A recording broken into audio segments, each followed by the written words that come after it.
So as we begin today, we have our first speaker coming up very soon after the national anthem, the Canadian anthem, and then Lady K is going to speak briefly before the first speaker comes online. So Lady K will be putting up the anthem right now. So thank you, guys.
It's always a pleasure to listen to that anthem. Like, it feels very, very welcoming.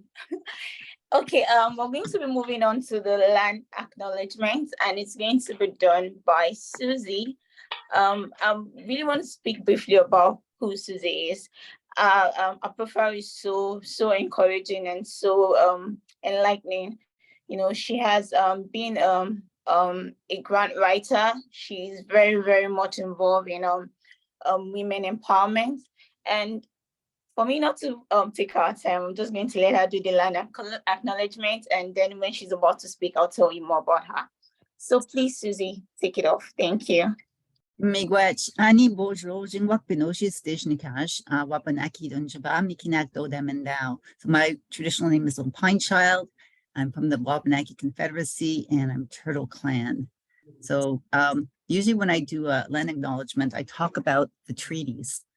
So there's a treaty on this territory. So I'm in Tekaronto, which is Toronto, and it's a traditional unceded territory of the Mississauga of Credit. And it's also the land for a treaty that was done in the 14th century between the Haudenosaunee and the Anishinaabe. Now, this treaty had sort of people added on as we went along. So depending who you talk to, some people say it's just the Great Lakes, some people say it's just Quebec, and some people say it's everything. So it's a treaty that we went into for the express purpose of ensuring that everybody has what they need to thrive, not just for the generation living, but for the next 7 generations to come. So it's part of our sacred responsibility to take care of this land and every creature that is on it, every being that has a spirit that is on it, we are responsible for. And because of that, we work together, and we still work together to keep the water clean and safe, to keep the people on this land prosperous, and to make sure that everybody can move forward in a good way together.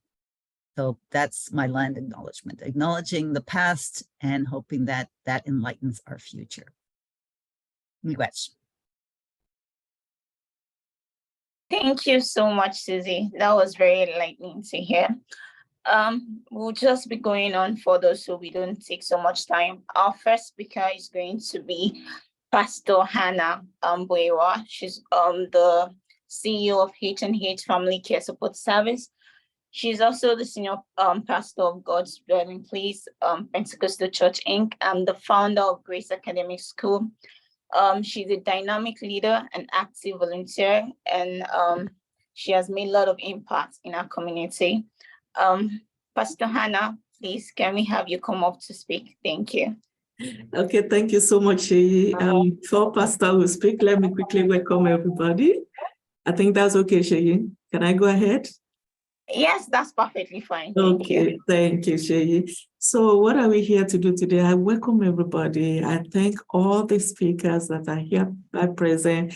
Thank you for putting so much effort. What you are going to see today is a lot of back-end work, a lot of effort that these women have put in order to give you the best. That you are not just coming here today just to work, but actually to gain something that will be impactful to you. And what are we doing? This is Embracing Equity, International Women's Day theme for the year 2023. What does Embracing Equity mean? It means recognizing and addressing the systemic and institutional barriers that prevent individuals and communities from accessing the same opportunities and resources as others. It requires a deliberate effort to ensure that everyone is given equal opportunities, that differences in socioeconomic status, race, gender, religion, and other factors do not result in unfair advantages or disadvantages.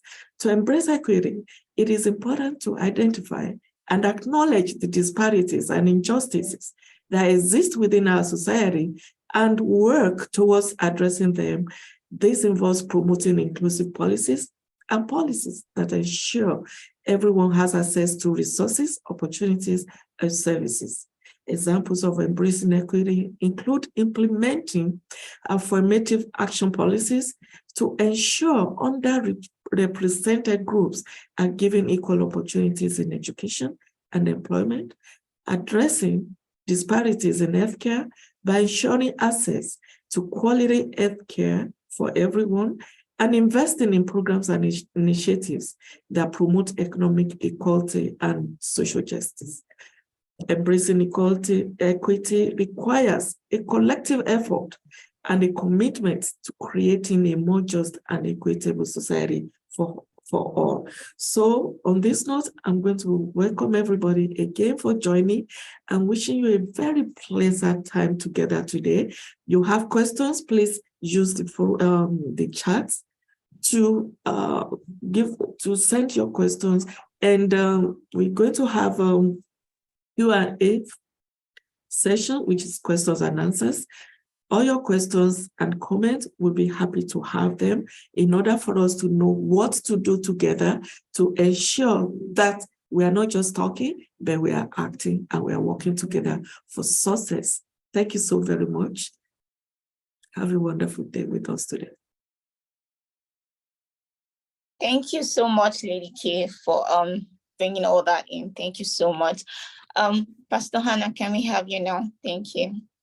Hi, everyone. It's so nice to see beautiful faces again. Like I was introduced, I'm Pastor Hannah. Without taking much time, Lady K, please, can you help me with the PowerPoint as we go along? Today, I will be talking about meeting. I'll see you soon. I'm in a meeting. Okay. Today will be, we already know that the topic is embrace equity, but we'll be talking about step-by-step process of registering a business in Canada. I've come to realize that a lot of us have dreams, especially women, with our, family orientation. Because of family, we have dreams, we have a lot of ideas. We want to do things outside our day-to-day work and outside our family. But sometimes we don't have the strength, or we don't think that is possible. And the idea sometimes rests or remains an idea. But I just want to, first of all, start by encouraging us that don't keep that idea in your head. There are a lot of people who can benefit from that idea, no matter how small and how little it is. And I put a quote Can you go back, Lady K, on the quote? I just wanted to go on the quote. He said, the most difficult thing is the decision to act. And the rest is merely tenacity. So when you act, the rest will be history. So I want to encourage us that after this event, if you have an idea, you have a thought, you have a plan to do something, to start a business especially, and I would go down to nonprofit, don't delay, because the world is waiting for you.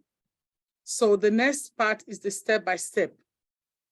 For you to start a business, it doesn't matter what business it is, especially if you want to start a nonprofit, as we are talking about.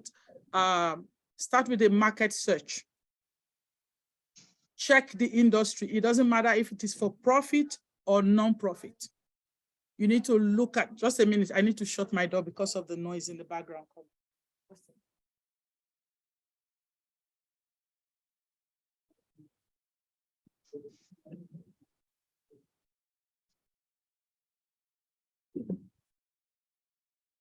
I'm sorry about that. I don't usually get that noise. Do a market search, very important, and check the industry. Whether it is non-profit, whether it is for-profit, make sure you check the industry, find out, do a little bit of research, find out what's going on all over the world about what, even if it's not the same idea, there is a similar idea that somebody has started, and that will kind of encourage you on how to begin. And if you live in Canada, also do that. There are statistics to help you, gain more information and knowledge on how to proceed. And also your competitors. A lot of people don't know that even as non-profit, if you run a non-profit organization, you have competitors. It took me a while to understand that when I started H&H. For church, you don't know if you don't, even with church, you have competitors. So it's very important to understand who your competitors are. What is it that they are doing right or wrong? What is their weaknesses? What is their strength? What makes them powerful out there? What is keeping them? It's good to study that very well. And it's called SWOT analysis. SWOT analysis. SWOT analysis is something that is very important for every business, whether for profit or non-profit.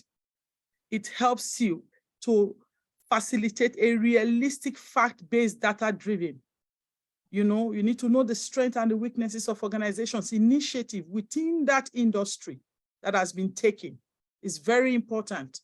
Let me use personal experience, for example. When I started the nonprofit H&H, it took me a while to understand what SWOT analysis was. Who are my competitors?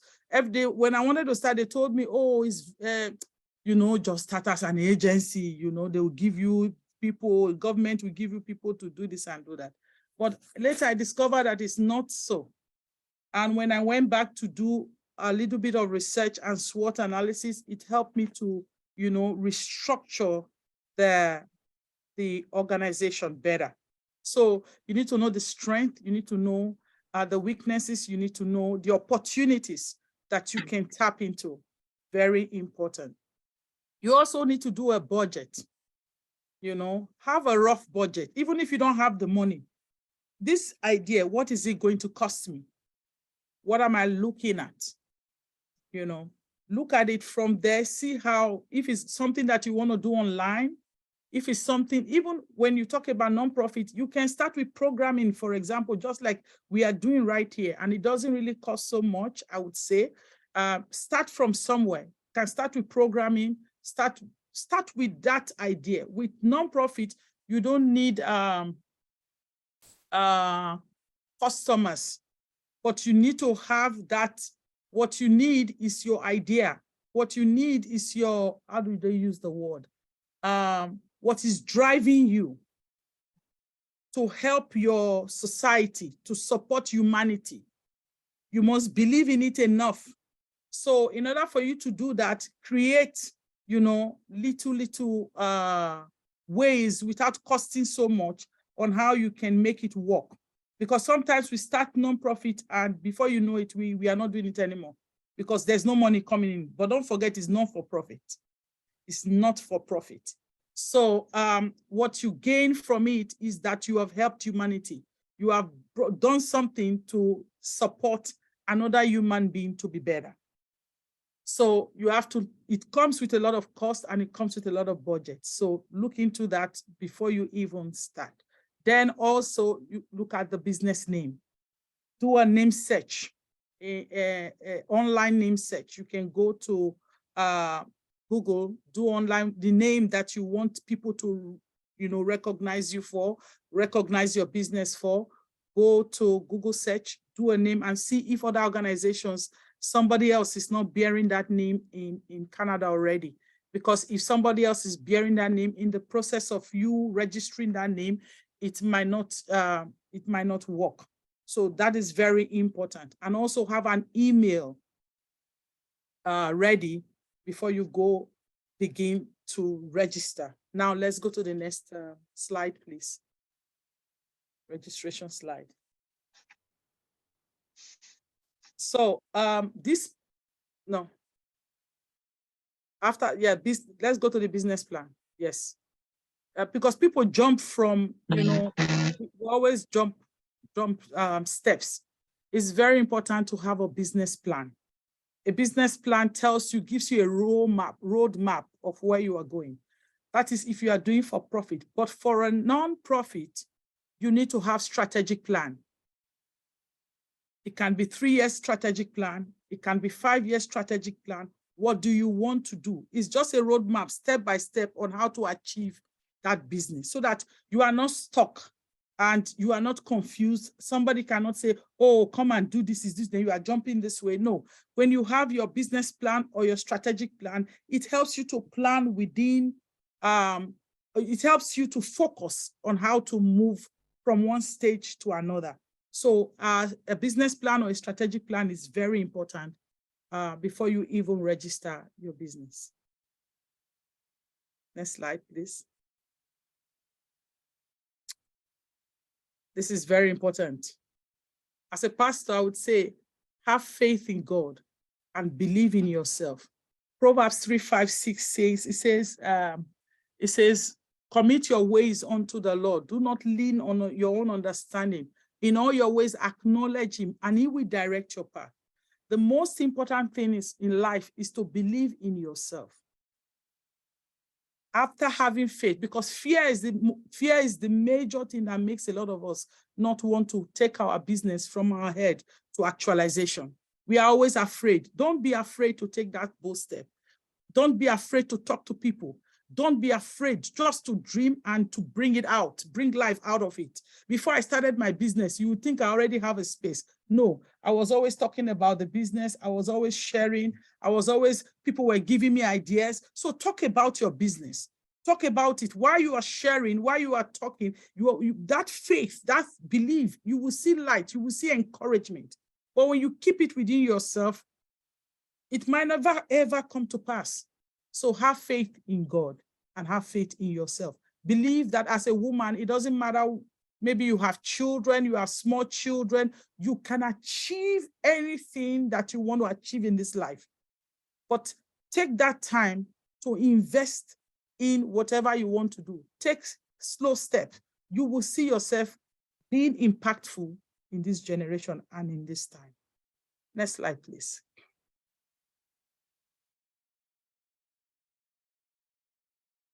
Now, registering your business online. Some of us don't have money, for example, to pay somebody to help us register. And thank God for Canada, thank God for Ontario. You can just Google it. If it's a for-profit, it doesn't take much to register. $60, I think so, the last time I remember, can register a business immediately. But if you're doing, if it's a non-profit, you will see the price online. So first of all, for you to register online, you need your email, you need your business idea or business plan, you need that, what's it called, strategic plan, what your business will entail, what exactly do you want to do? Your main idea, and how do you want to go about it? You need all those things ready and with your name search already done.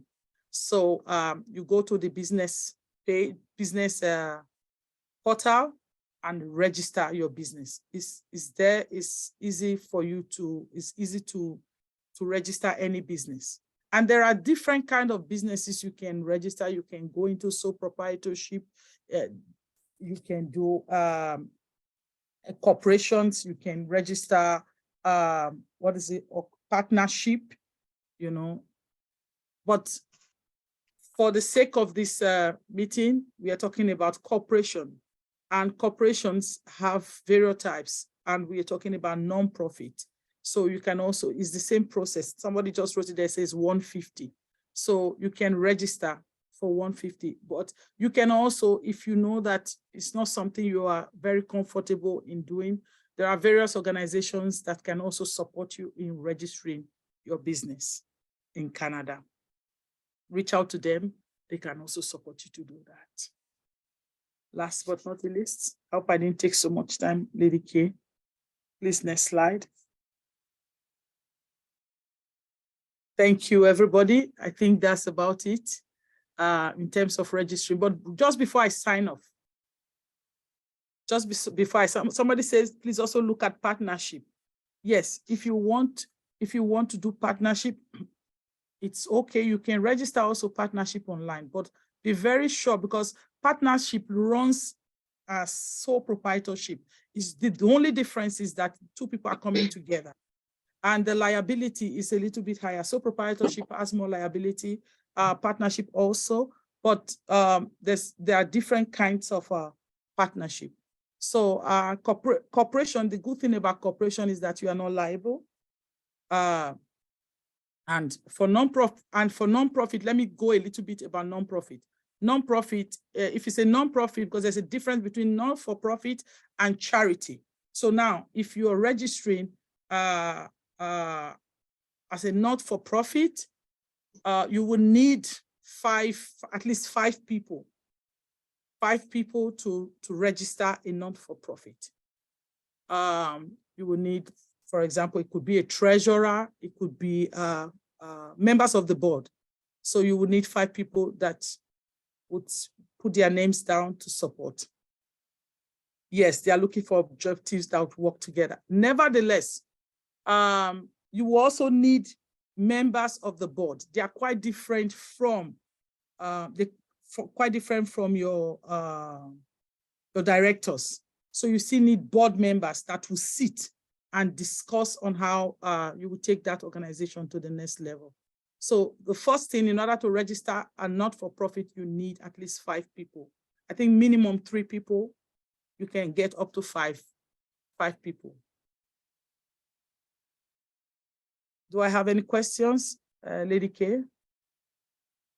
Yeah, you will take the questions later. Then, Okay. the next speaker will become you. Thank you. Okay, I think I'm good. Yeah.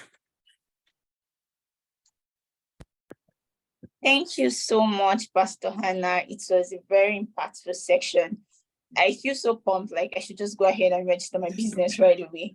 And I like, you really broke it down that everybody can easily understand how to go about these things, right from searching for your name, having a business plan, like most times, I know most of us just try to quickly go into businesses without having a roadmap for the business, but having a concrete business plan is like the first step. Then search for your name and register your business accordingly. So thank you so much. We're so grateful for your section, and hopefully when the questions come up, we can have you up to help us answer some of them. Thank you. And to everyone, please just keep your question coming in. Pastor Hannah will be able to answer most of your questions very soon. Thank you so much, Pastor Hannah. Okay, right away, we'll be going to our very next speaker. Lady K, please, can you help me put up our profile? Okay. Thank So you. while you're talking, I'll try to find it. Okay. I'm not that savvy with computer. I'm just gonna be talking briefly about what I know. Mrs. Brown will be coming in, and she's our next speaker. She's going to be talking about parenting. She's a mother of one, and she's the creator of the Parental Alienation Awareness Flag. Which is, yeah, thank you. Yeah. Which was raised in cities across Canada to show support against domestic violence and child abuse. She's the founder of a non-for-profit organization called Against Parental Alienation Canada that focuses on spreading awareness and educating parents on dangers of parental alienation. She's a human rights activist. She uses her social media to encourage parents to stay alive and fight for not only the child. She believes that fit, safe, and loving parents deserve equal parenting rights and fights daily to make this a reality. Mrs. Brown, we're so honored to have you here, and we can't wait to listen from your wealth of knowledge. Kindly come up to speak. Thank you so much. It's Miss Brown, actually. But yes, I think the reason Lady K chose me to speak is because she understands my pain and she knows I will be able to relate with parents across the world. My son has been kidnapped for 6 years in India, and I understand the pain of not seeing my child or hearing from him or understanding what if he's okay. And what I want is to encourage parents to love their children, co-parent, and put your children first. They deserve to be loved and protected. Okay, so I'm just gonna give a definition of what co-parenting is. So co-parenting is to share the duties of raising a child after separation. Okay, a strong co-parenting relationship reduces a child's stress, and it provides them with the comfort and security for the child to grow in the healthiest possible way. In my case, my son is not healthy mentally. I see pictures online. Sometimes I may get a pic, not from my ex-husband and family, because I'm cut off completely from my child since 6 years. I don't know what is his favorite sport anymore. I don't know any of these things because he refused to co-parent with me, right? So, and the pain that I feel and the pain that our child feels, he doesn't understand it because he's using my son as a weapon to hurt me, okay? And what I'm trying to do is to encourage parents not to do this. I'm encouraging parents to put your children first and love your child. Love your child more than you hate your ex, because your child did not ask to come here. You know what I mean? And it's very important to see that God has created children to be protected, loved, and not abused. So I take my time every day to encourage parents to understand that when you co-parent, okay, it helps you, it builds you. Just imagine, right? You are having your child being loved by both sides of the family. And say, for instance, you want to go to a function, right? And you're like, let me see. I could actually ask my ex-mother-in-law to watch the child, or an aunt or uncle. You know, it gives you so much relief to have so many people to love your child.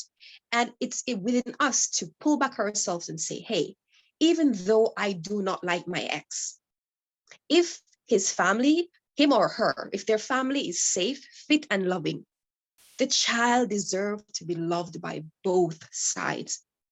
Can you imagine what is going through my child's mind and millions of other children's mind that are not a part of family, okay? And told, oh, your mom left you, she abandoned you. And these are all lies, because I've done everything in my power to be in our child's life.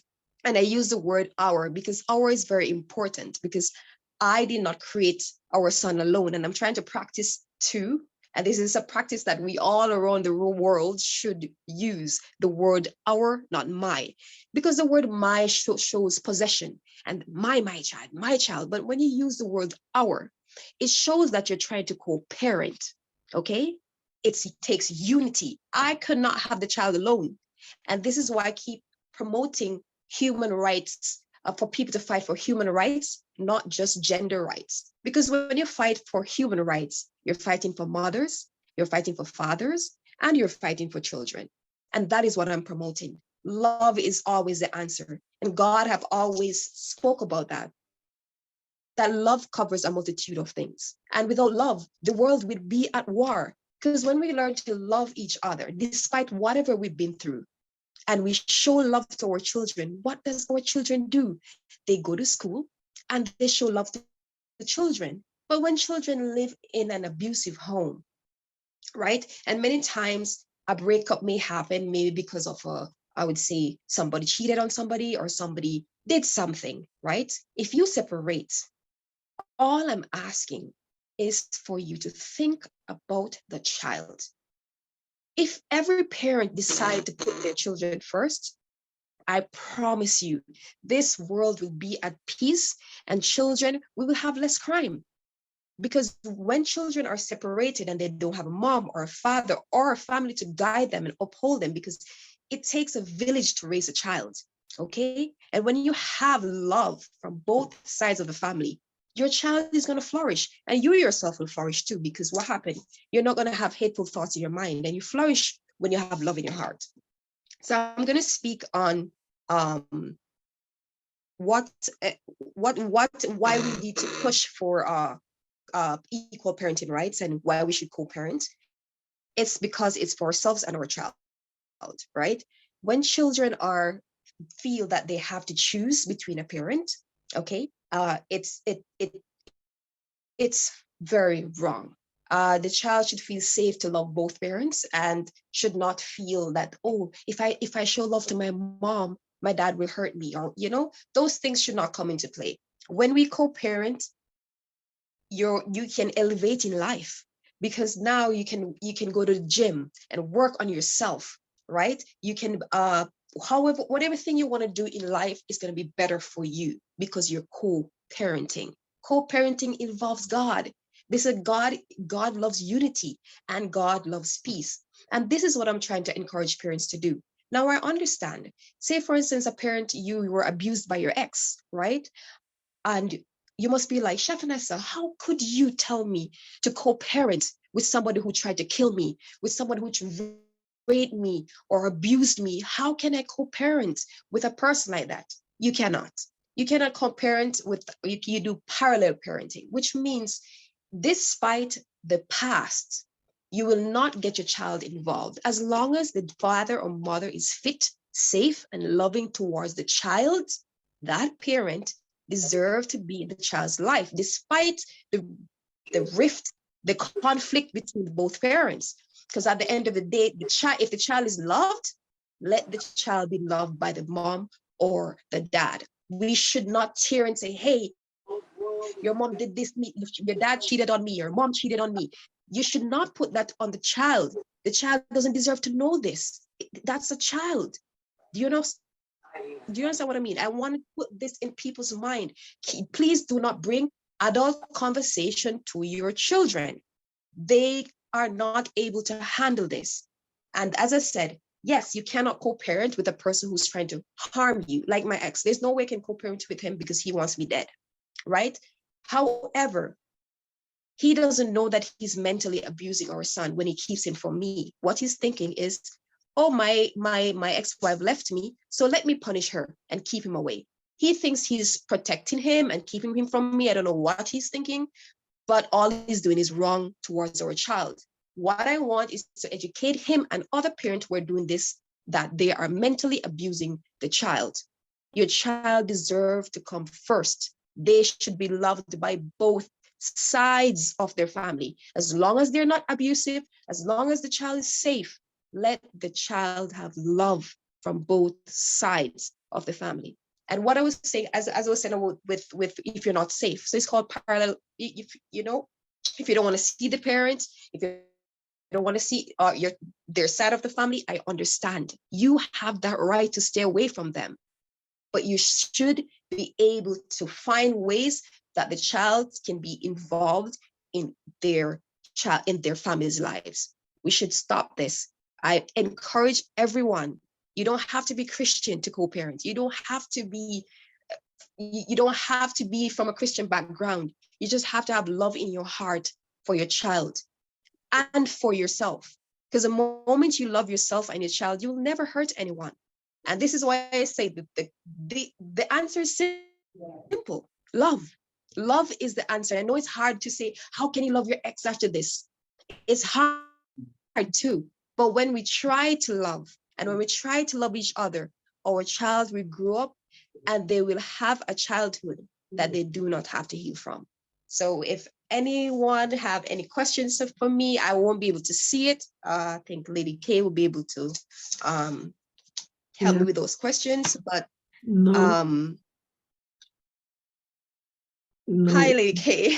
Yeah. And this is very hard for me because it's not a topic that I like to talk about often, but my story can help people, and every child deserves love from both sides of their families. Okay. So I'm putting this up. You recognize this picture? Yes. The Albany Club, right? In Toronto, we met. Yes, I'm sharing this picture of our wonderful speaker for all of you to see. And you can see what I put there. I said, we embraced sharing our stories about parents and education and being victims and understanding that the pains never go away. We dried our tears, embraced, and resolved to be strong for others through parents, going through parent alienation. With tears in our hearts, we stand strong to bring hope to millions. This really means a lot. That day, she shared her story, I shared mine. I went through it too. And the worst part is never, ever, ever would the pains go away. No, the pains are not going anywhere. Why? Because you're a parent, you're a mother, you love your kids. Or you're a father, you love your kids. Because what we are seeing is the reverse in this part of the world, because the women have powers here. Unlike where we are coming from, where the powers are in the hands of the men, here is the reverse. So either way, please, your children are not tools. They have hearts, they have soul, they have feelings. They want to grow balanced. The moment you use your children as weapons, as tools, they're not going to grow up balanced. You are just trying to breed them to feed into the social justice system. That is jail. A lot is going on for the Black kids already. Do not add to it. So I want to acknowledge Shefinisa for this that she's doing today. She has gone through a lot and is still going through a lot. And like I said, the pains never go away. It takes a lot. And for her to still be courageous, you did not see her video because she's sick today, she's ill. Despite that, she just wanted to do this because this is what she does. When you see programs like this, the programs are not just for us to come and talk, make noise, and look good. No, there are feelings behind these programs. There are thoughts behind these programs. There are tears behind these programs. Yeah, I cry. Me talking to you, you won't believe it. I cry, I weep while others. Yeah, we did. When we met, we cried, yeah. We wept openly. Yeah. You do that to other people who are weeping along with us. Why? There are 22 million people alone in America, and that is suffering from parental alienation. And parental alienation is a very wide thing to talk about, which is why Lady K was encouraging for us to speak about co-parenting. Yes. Right? Because when we co-parent, there will not be alienation. Because when you involve God in the middle and you put your children first, you will do everything to make sure your child is okay. And that shows that you'll never badmouth your ex. You will not try to turn your child or brainwash your child against your ex. You will always say, despite me not liking my ex, I will put my child first, because that's what God wants. And Okay. children are the future, you know? Thank you so much. Thank you. Thank you so thank much, you. Lady Kim, for having me. Yeah, so let me yield again to Shay. Thank you so much. Like, I really cannot say I understand what you've been through, but it's so impactful that you're able to share your story and to help other people get out of that situation or go about handling the situation in a proper manner. So thank you so much. We're grateful, and we hope you will recover soon, and please take care of yourself, and thank you for doing this for us. Also, there are like some questions, but I immediately answered one of them. Someone was Yeah, asking. so for the name questions, of- we're going to have the question and answer session. Okay. Yeah. Okay, so thank you so much, Vanessa. I'm so grateful. Our next speaker coming up is our main sponsor for this program, the All Saints University. We're so excited. Thank you for helping us and sponsoring this program. And please come up. Thank you so much. Hello everyone. I'm Otefe Kalati, the Assistant Registrar of All Saints University School of Medicine, Dominica. Actually, it's my pleasure to attend this meeting, addressing a variety of helpful and important topics, including equity, since this topic has been always one of our priorities here at All Saints University. Actually, equity entails an intentional focus to reduce disparities in opportunities, experiences, and outcomes for all nations, regardless of the ethnicity, religion, or color. And here at All Saints University, we are doing our best to provide equitable opportunities for the students desiring to become medical doctors or nurses, to have a level playing ground to follow their dreams and build their future. So in line with the equity concepts and to make medical education accessible for students with different socioeconomic backgrounds, we offer MD and nursing programs at the lowest tuition compared to other Caribbean universities. And this is coupled with scholarships to make it even more affordable for those coming from low-income families. Moreover, despite the fact that the university is in Dominica, still Canadians and US citizens are able to get government grants and loans to pay their tuition because the school is recognized here as well. And to ensure that kind of equity that I'm speaking in the classroom, we have arranged a small size class structure, which also facilitates easy assimilation. Moreover, we have gathered top-notch lecturers to guarantee both improved learning experience and outcomes for our students. Actually, our students have the opportunity of doing their clinical rotations in the United States, United Kingdom, Canada, Nigeria, or any part of the world they like. And even they can practice medicine there, since our certificate is recognized almost everywhere in the world. So again, as a matter of accessibility, we offer admissions 3 times a year, and we are currently admitting for the May semester. However, the admissions will close soon.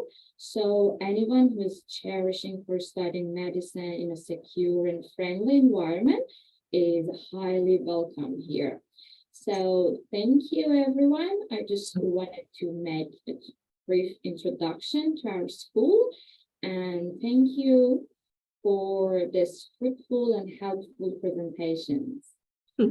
Thank you so very much, Atefe. Very wonderful to have you all the time, and looking forward to you doing more in the community. Thanks for the sponsorship of this program. Okay. Shay, are you there? Yes, thank you so much, All Saints University, and thank you, Lady K. To move on, our next speaker is the beautiful Susie. She's a grant writer, and She has had a long and varied career, starting with her involvement in sales and marketing of luxury goods like Papua Travel Goods, Lalique Crystal, and French Fine Fragrances.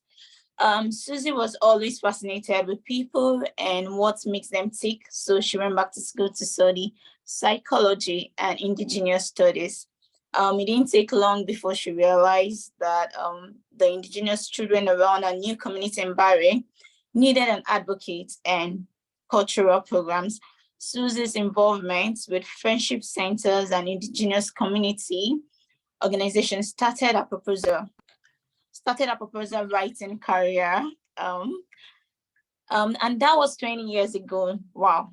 And since then, Susie has helped community organizations and individual artists get millions of dollars in grants. Susie has earned a lot.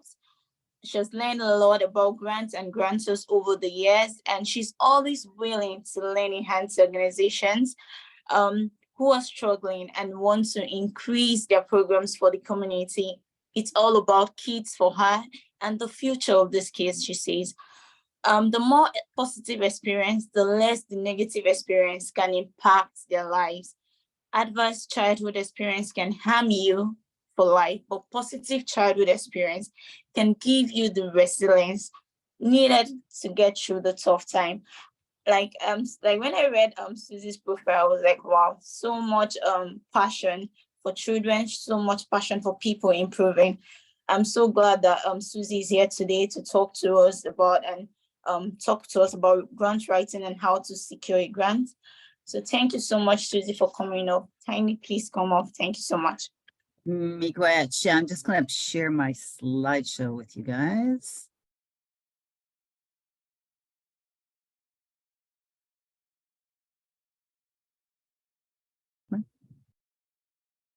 There we go. Okay, great. Susie, 1 second. Yes. Okay, go ahead. Okay, so yeah, and you know, listening to the other speakers, you're going to hear some of the things that have been said, like Pastor Hannah. She's absolutely right. A lot of the rules and a lot of the principles that are important for profit are also as important for not-profit, and most nonprofits don't realize that. You need to have a marketing plan for your not-profit. People don't realize that. You need to have a communication plan.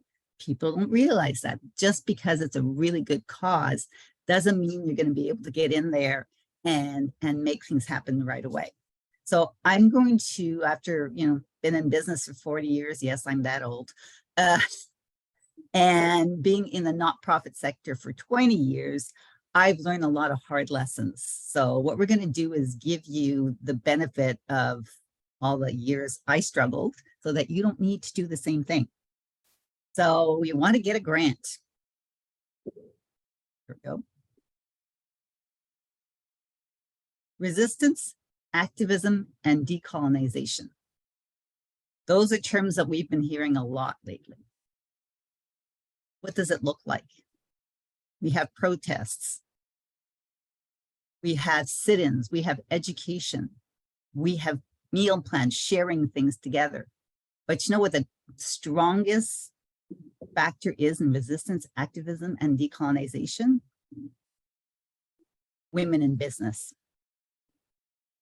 Women in business, according to the McKinsey Global Institute, can increase the global economy by $12 trillion over the next 3 years.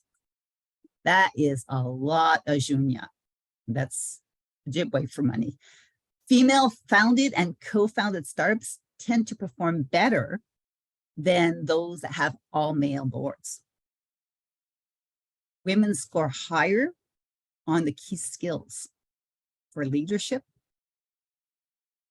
forming groups, having a positive group culture or corporate culture.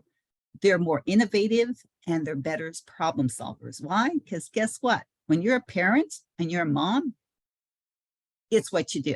We all know, we all multitask. We have no choice. Well, those skills transfer extremely well to entrepreneurship. And the one thing that we lack is a network. It's really difficult, especially when you're a mom with young kids, for you to network. But that support system between different organizations and different people is a key factor in building the capacity of your organization and getting you access to the credit and the funding you need. We need to work together. When we work together as women, we are unstoppable. Women entrepreneurs account for, hold on, I got to minimize you guys because you're in my way. I can't read my slide. There we go. 17.5% of all private sector business, but we're 50% of the population. We should be 50% of the private sector businesses. That makes sense, right? More than half of the Black business owners in Canada are immigrants. That's important because they come here full of hope, and that hope keeps them going. And they build networks together. Again, you got a network. You can't do this. If it takes a village to raise a child, it takes a village to raise a business. 30% of the women business owners are Black women, and women entrepreneurs account for 17.5% of all private sector businesses. And almost 2% of female business owners in Canada are of African ancestry. But you're 4% of the population, just like Indigenous people are 4% of the population. So we should be 4% of everything. Sometimes we're not, and you end up as 18% of the prison population, but you're only 4% of the general population. We need to make a change there. So the first things we need to talk about are the 5 W's: who, what, where, why, when, and how. So the first thing we're going to talk about is what do you want to do and why do you want to do it? Choosing your goals and your business models. So what do you want to do? I have a passion for what I do, so I want to do it all the time. I see a need that in the community that needs to be filled, and my business can fill it. And that is profit or nonprofit. It's the same idea. I have good ideas. I want them to succeed. Sometimes when you have good ideas and you're working in a company, you bring it to your boss and they make a mess of it. Why are you in business? Why do you want to start a business? You want to take care of your family. You want to take care of your community and help them out. You want to make change happen because you can see that things aren't the way they should be. Or you want to control your own destiny. Well, all of those things can happen, and it doesn't matter what business model you use, whether you're for profit, nonprofit, a social enterprise, or a charity, or even what we call an ad hoc community group. If you're not sure about the people that you want to work with and you want to test the waters, an ad hoc community group is the way to go. There's a lot of grant proposals that will allow that you don't have to be incorporated to get those grants. So that's something you can keep in mind. Charities, I'm going to tell you right now, are a giant pain. I don't recommend charities. You can do good work without being a charity. The advantage of a charity is that donations can come with a receipt if they're over $20. But having to follow the rules of the charitable directorate is very difficult, very time consuming, and very expensive. And if somebody files a complaint against you, you could lose that charitable status, and then it can take you up to 4 years to get it back. So it's not really the most effective way. Social enterprise is a really interesting way of running a nonprofit, because the goal of social enterprise is to reinvest the money into the community. So for example, if you decide you want to do a catering business, you start making your money, pay your salaries, but whatever is left over, you can put back into your company. So maybe you've got some dishes that are really popular with your clients. Well, you can invest the money you make from the catering into creating a frozen food line. And all of those new steps become a new source of employment. Women hire people.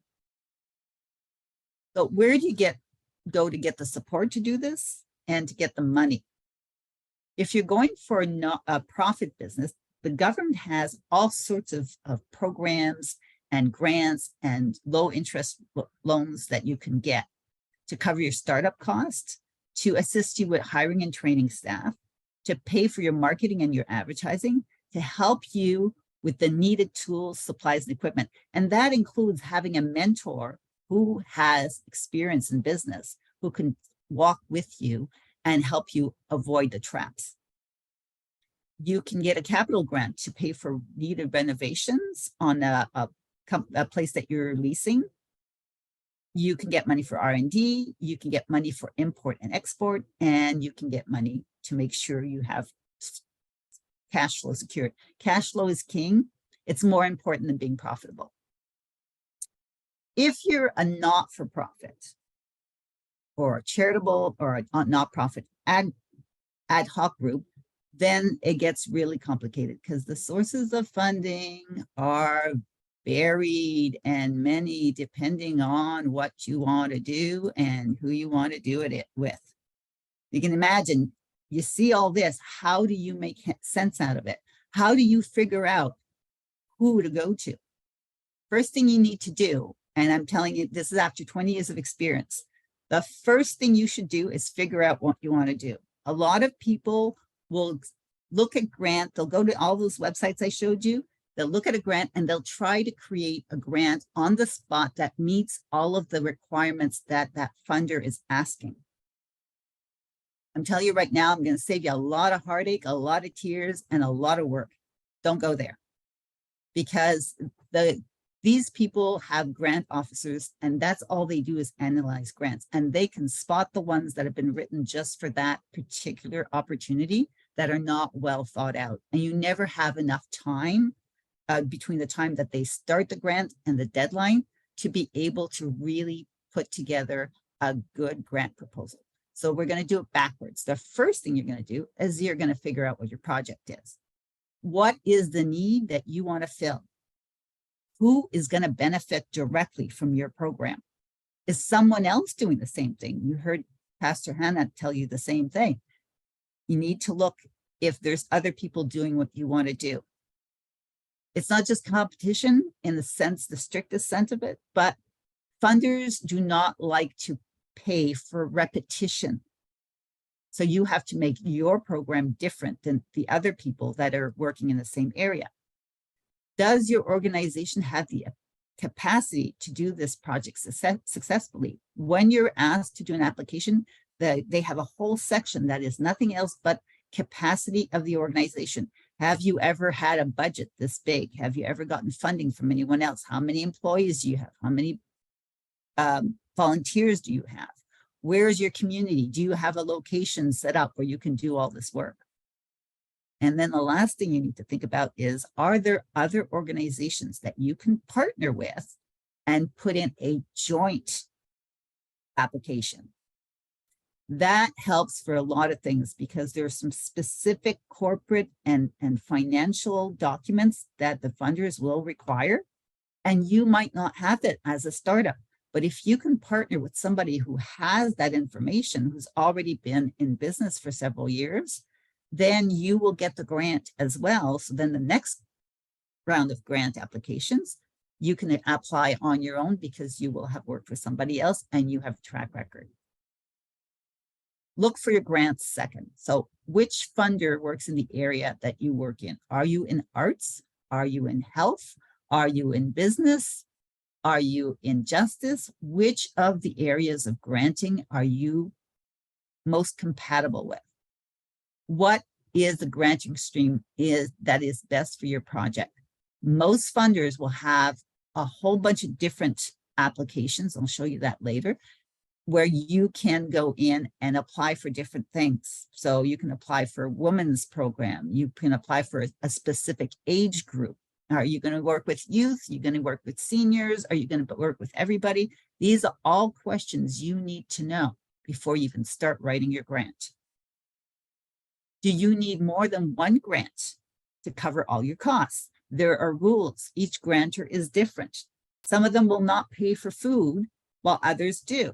If you're working with a population that tends to be at the lower end of socioeconomic status, feeding them is really important. When I was running programs at the Friendship Center, not only did I feed the kids that came, but I always made sure I made extra to send back for the other children that were not old enough to be in my program. And the reason I did that was with Indigenous people, the most common reason my kids miss school is because the parents can't afford to send them with a lunch.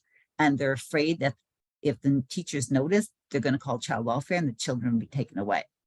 So if you can feed people, that cuts back on what they have to spend for food.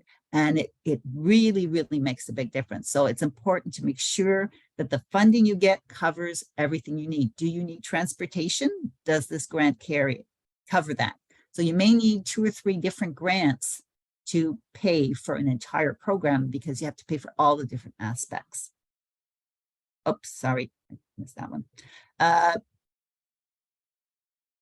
Is your organization eligible? That is probably one of the most important questions that you can ask. Are you eligible for funding?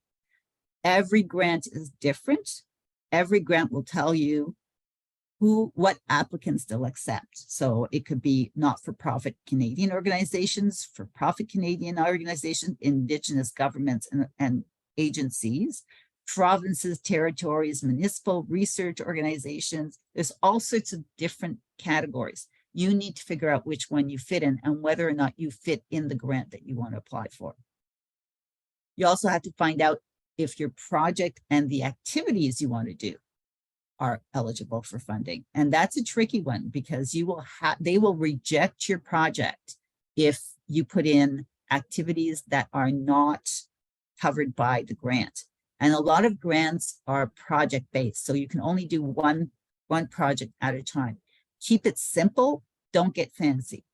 You have one goal, that's all you do. If your goal is to support culture through food, that's all you do.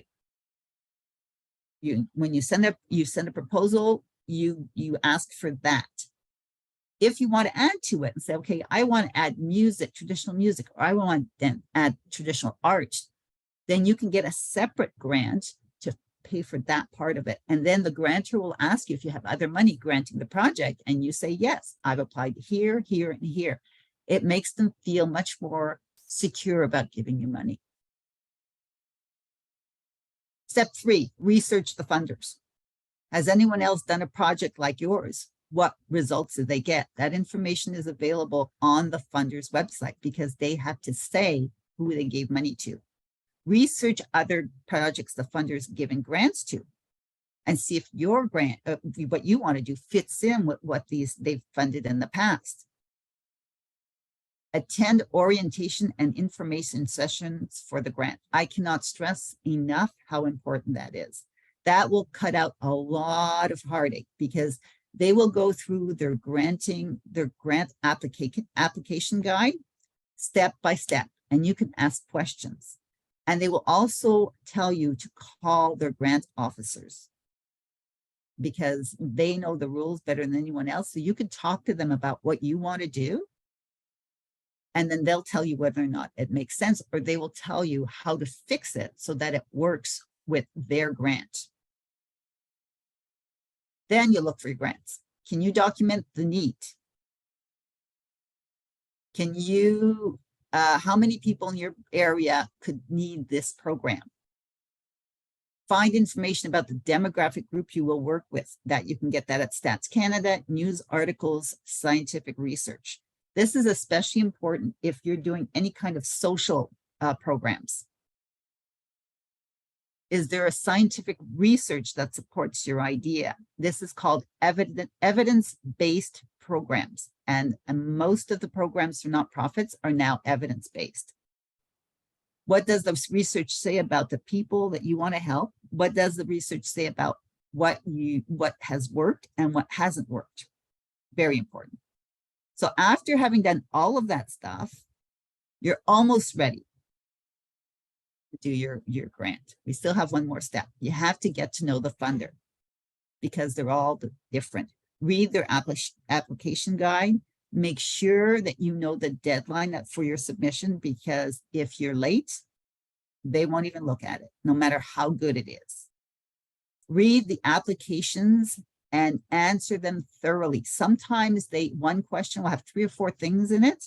Make sure you address all of those things, because if the grant officer is going through your grant and they see that you missed something, even if it's just one question, they'll throw it out. Your grant will be withdrawn from the competition, and their decision is final. Now you're ready. Now you're ready to write. Make sure you have all the required documents and support materials. That means the financial stuff and all of the corporate information.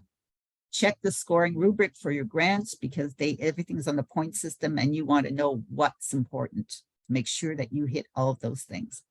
When it comes to documents, you're going to need financial statements for at least 2 years. If you're asking for more than $50,000 or you've had more than $50,000 in funding, you have to have a third party audit your books, which will cost you anywhere between $3,500 and $5,000 to do. You need to make sure that you have your incorporation, your charitable registration number, if you're a charity. You need to have your bylaws. You need to have contact information for all your board members. All board members must be at arm's length. So that means that nobody's living at the same address and nobody's related. Okay, now we've done all this stuff. You're actually ready to start writing your grant. Make sure you answer the questions completely, because if you don't, they'll throw out your application. A lot of these grants online applications have what they call validation buttons. Use it, because that thing checks to make sure that you've answered everything and you've given appropriate answers.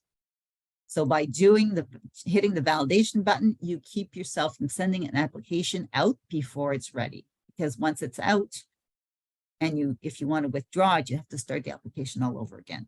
It takes anywhere between 40 to 60 hours of work to get an application ready. So you don't want to be doing that for nothing.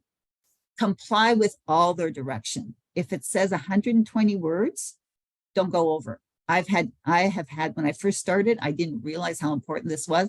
I had applications rejected because I went over the allotted word count. Be clear, be concise in your answers. Don't use buzzwords, but refer to whatever research you've done. You can just say research says, and then say whatever it is. Research says that parental alienation is child abuse. Where did you get that information from? If you say, 17% of women in business are parents as well. Where did you get that information? Stats Canada has tons and tons and tons of information on pretty much everything that you could think of. Print it up, proofread it, and when you've done that, get somebody else who is not in the same business as you to proofread it. Because remember, the people who are reading these grants may not work in the same field as you do. Now comes the hard part. You have to wait. Funders do not pay for work before the grant. That's important, because if you hire a grant writer, which I highly recommend, that can't be a budget line. You got to get, creative and put them in as something else, like final report writing. So remember that. Funders will not pay for the grant writing. They will also not pay for any work that is started before the grant takes effect, even if it's something that you put in the grant. If you start it before the time when you're allowed to, some grants, it's from the moment that you send in the application. Other grants is from the moment you get notification, and other grants, it's only once the money is issued. But personal experience with some of the organizations I've worked with, one of my clients had a capital grant from Trillium, and in his grant, he had included electrical work. And there was they couldn't do the drywalling before the electrical work, and it was taking too long. So my client had the electrical work done, before he got notified that the grant was accepted, and Trillium disallowed the expense. He had to pay that out of pocket. If your project is a continuation of another project funded by the same organizer, you need to demonstrate why they should fund you again. It's very rare. You have to show them that what you're applying for is different than what they paid for before. I have the dubious honor of being one of the few people who had Trillium grants, this funding for the same program for 2 runs in a row. So I got funding for, I think it was 7 years, and that's unusual. But I was able to show that my program, the new program was actually a huge change in what the previous program was, because I changed the age range and I changed the gender.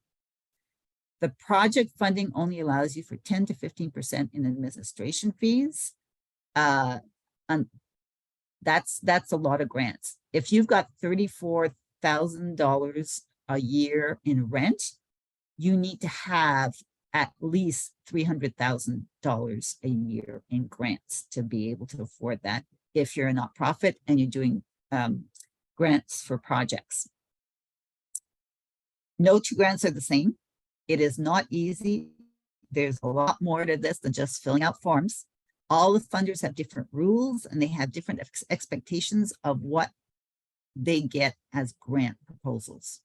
So you need to be aware of that. So I recommend you go to somebody like me who knows how to do grants, because we're all on the mailing lists and we get all the information all the time. We have personal relationships with a lot of the grant officers. So we're in a better position to help you get this done. Grant officers aren't always helpful. Some of them are great. And then some of them, their job seems to be to say, no, we can't do that. So you have to know who's who and how to approach them. And here's a really important factor.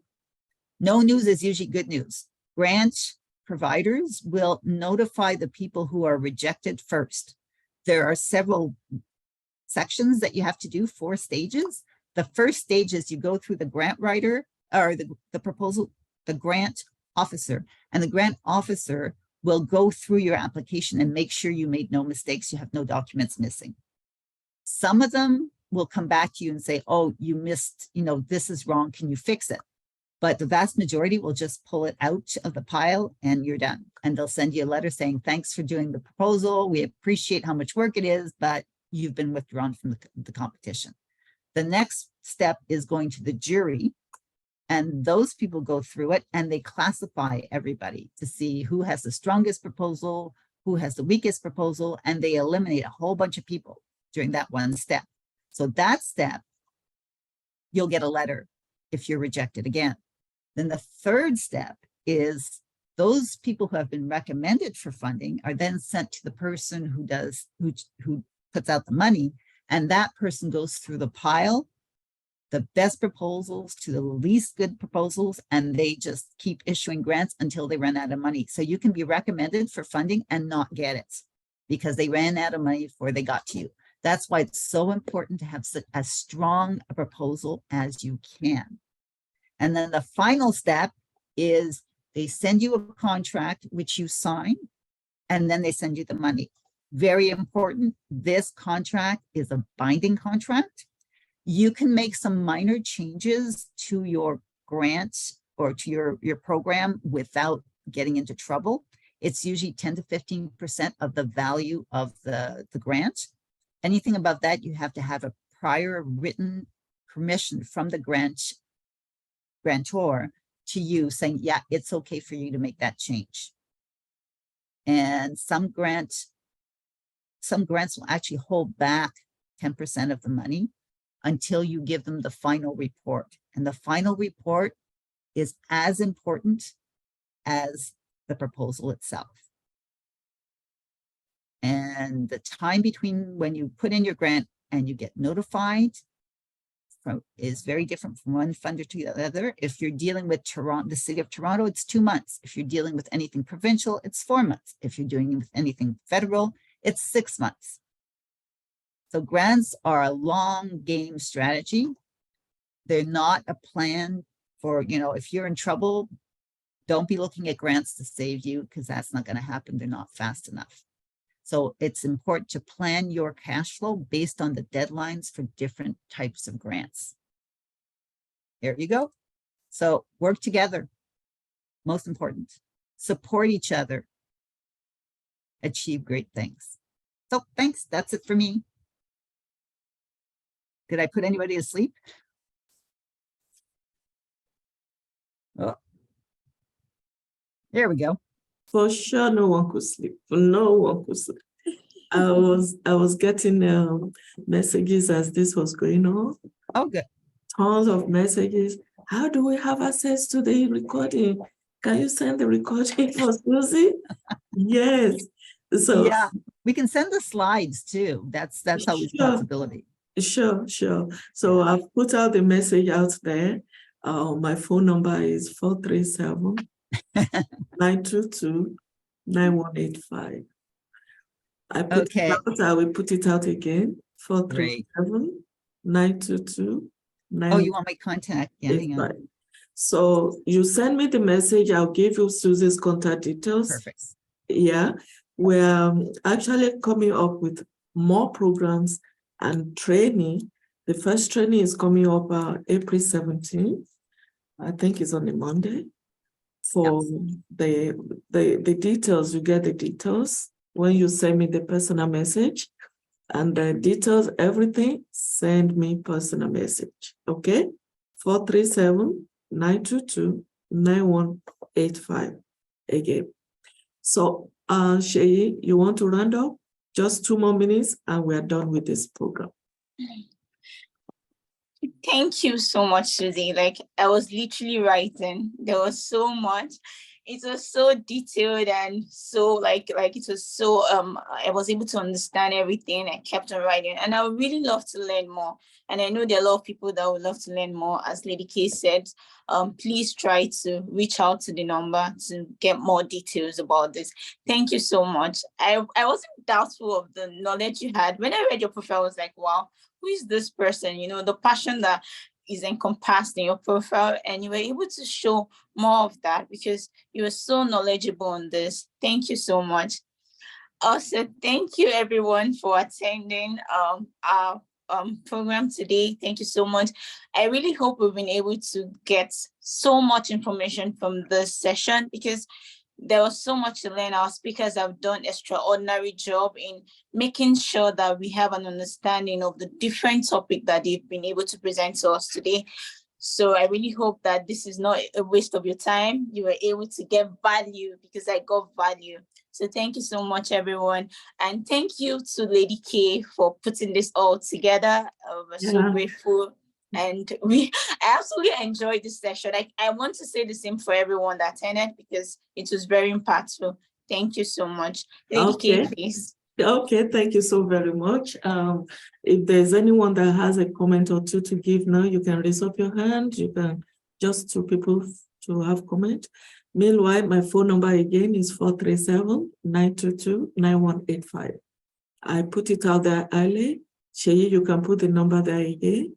437-922-9185. We want to appreciate everyone hereby present for this program. We do not take your presence for granted because without you, there's no us. And for us to feel happy with ourselves, to feel comfortable and know we are really having impact, you have to be present. Thank you so very much, everybody.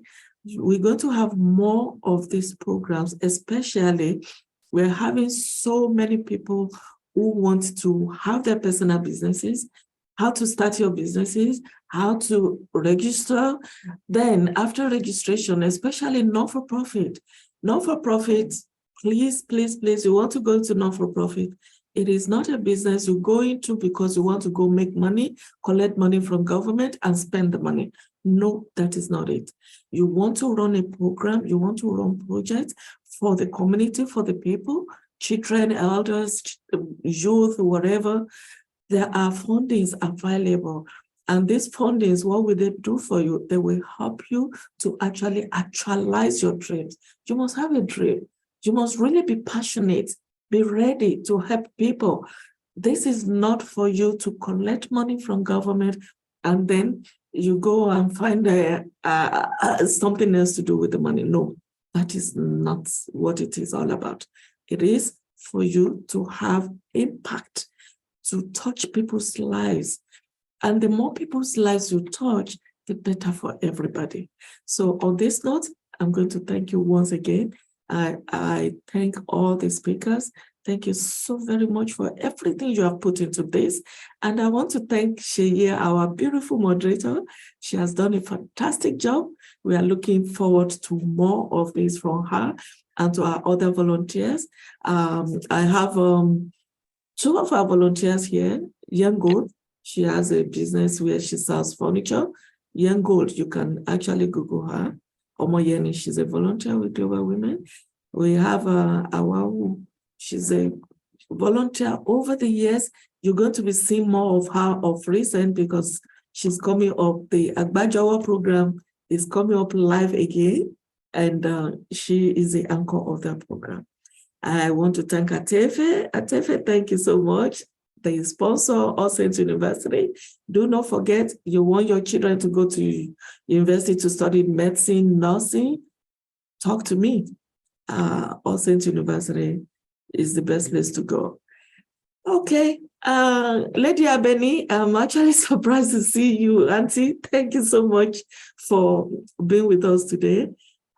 And I cannot close this program without saying thank you to Diversity Kitchen.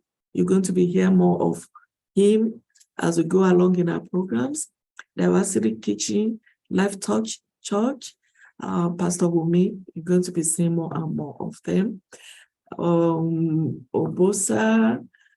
that is the president of, what is the country again? I forgot the country. Well, just forgive me. I have so much going on in my head. If I don't mention your name, not that I discountenance you, I cannot mention everybody. Thank you for attending. 437-922-9185 is my phone number. Hit me up anytime.